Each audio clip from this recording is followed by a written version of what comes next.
Okay. Well, thanks everybody. I'm happy to be here, and you all look very handsome and beautiful. So I've been living and working in this side of the world for quite a while, and some of you know me as an innovation guy at different kinds of jobs. I've been a creative director. I lived in Asia for about 13 years, and I speak a few Asian languages. Anyone who's a friend on Facebook or Instagram knows that I take lots of pictures of food and flowers, and I am actually an actor. I acted in 2 movies, and they're in Taiwan and Vietnam, so you probably haven't heard of them. But yeah, I did look them up on YouTube. They exist. But that's not really what I want to talk about today. I actually have 10 minutes, so I'm going to have to go pretty quick. I'm going to go straight into it. And every point here, there are 10 points. It's meant to be that you understand data, and everyone is linked to a data point. So I'm just going to jump right in. The first one is you need to know your audience. And if you start off with not understanding who you're talking to, you are going to go down the wrong path. So ask the questions about who they are, where do they live, what is the things that makes them tick, what drives them.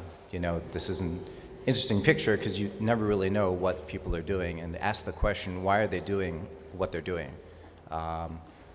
Moving on, I had a 3rd grade teacher who taught art, and she told us to stop, look, and listen.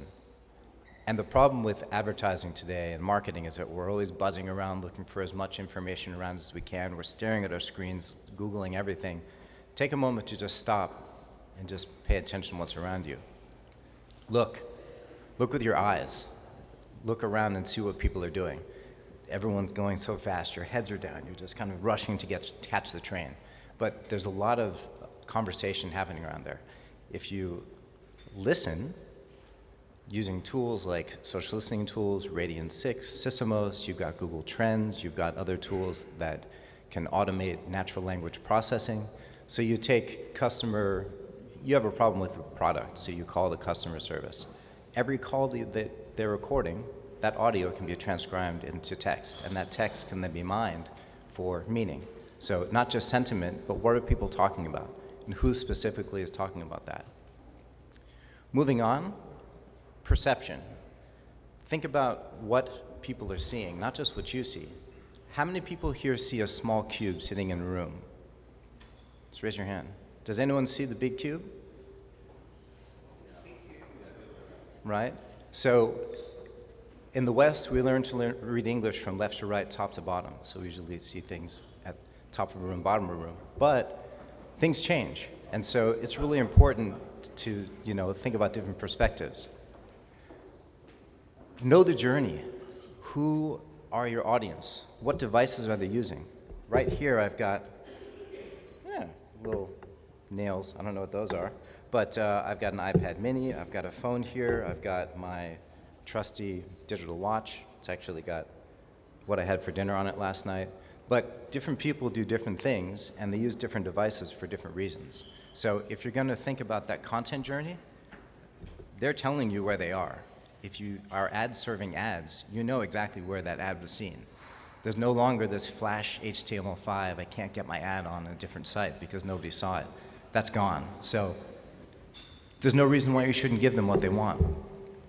The 4th one is about storytelling. Has anyone been to the National Palace in Thailand, in Bangkok? So if you walk around the walls, some people just kind of walk through, it's hot, you're not really paying attention to what's around you. But this swatch of image here is probably about this big on a wall that is hundreds of meters long. And there's massive stories being told about different, I don't know what they are, creatures, I guess, but, the history of the world. And so everybody loves a good story. There's a beginning, there's a middle, there's an end, you have a crescendo, you have the hero's journey. So there's no reason why your content shouldn't be engaging. There's a reason why people read books. Well, they used to read books, now it's swiping and all that. Number 3 is about co-creation. A single person singing has an amazing voice. You get an entire opera. Yeah, I'm going to say actually not an opera, but you get a whole bunch of singing. Or in this case, the New York Philharmonic, you get just the harmonies that come out are amazing. And I think everyone says, yeah, you have to let your audience do the talking, but if you actually steer them and guide them, let them co-create, let them be part of the conversation. The MTV Music Awards this year was the most engaged with and the most, I guess, content that was created. It was reformatted, redistributed more than any other content in the history of content of the world. Now, the MTV Music Awards isn't necessarily something we all want to watch, but it is something where you've got content people want to see. And because of what we can do on a single device like this, edit video, add in my own bits, cut it up, people do it. So let's take advantage of that. Number two, it's not about self-driving cars. It's not about autonomous vehicles. But if anyone's reading in the news these days, relevance is important. So talking to the right person at the right time, at the right place, on the right device. You know, someone walking down the street, if you give an ad about buying a car in Merrickville, you're probably missing the point. So being relevant is very important. But more important than relevance is meaning. If you don't deliver something that's valuable, then who gives a shit? So top to bottom, know your audience, stop, look, and listen. Think about the perception, think about where people are and what they're seeing, not what you think they should be seeing. The journey, the storytelling, co-creation, relevance, and meaning. Humans see what they want to see. Some of you see a lady looking over her shoulder, others of you see an old lady. It really depends on what you think. That's it. Thank you.